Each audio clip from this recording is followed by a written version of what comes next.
Бүгін восточный пирог дайындаймыз. Видеоны аса лайк басып, жаңадан есеп жиырмашын тіркеліп, қоңырау белгісін басып кетіңіздер. Ұнға тұз салып, қопсытқыш қосып, сары майымызды теркадан өткізіп аламыз. Сары майымыз салқын болуы қажет.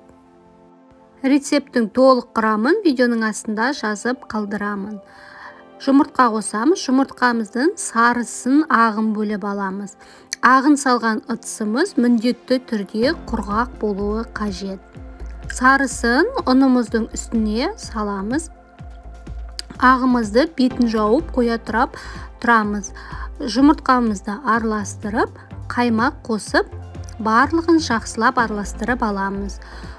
Қамыр жұмсақ қамыр болғанша араластырып, қамыр илейміз.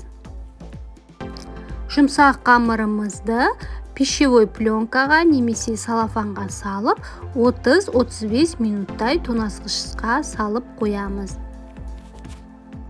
Қамырымыз тоңазғышта тұрған кезде салмасын дайындаймыз. Салмасына греческий орех, мейіз, өрік қосамыз, және де өздерінің қалауыңыз бойынша басқа да орехтар алуларыңызға болады. Бір қасық мед қосып, барлығын жақсылап араластырамыз. 30-35 минут тұрған қамырымызды екіге бөліп аламыз. Бір бөлігін көбірек, бір бөлігін аздау бөліп, аз бөлігін қайтадан тоңазғышқа салып қоямыз.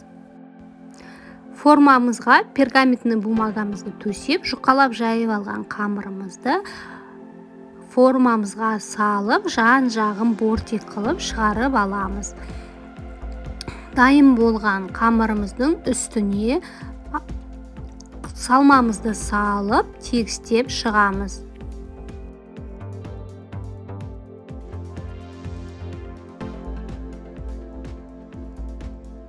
Жұмыртқамыздың ағына тағы да бір жұмыртқа қосып, сарысын бөліп алып қойып қоямыз. Сарысын пирогтың бетіне жағамыз. Ақырындап миксерлеп, қант қосамыз. Қантымызды аздап қосып, жақсылап әппақ болғанша миксерлейміз.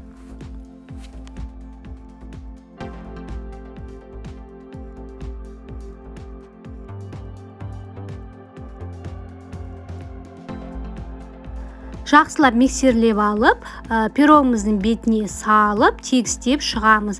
Холодильникте тұрған қалған қамырымызды жұқалап жайып, бетіне жабамыз, жан-жағын жақсылап бекітеміз. Бетіне жұмыртқамыздың сарысын жағып, 45 минуттай 180 градуста пісіріп аламыз.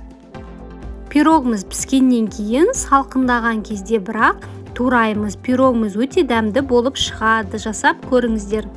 Видеоны аса лайк басып, жаңадан есеп жиырмашын тіркеліп, қоңырау белгісін басып кетіңіздер. Рахмет.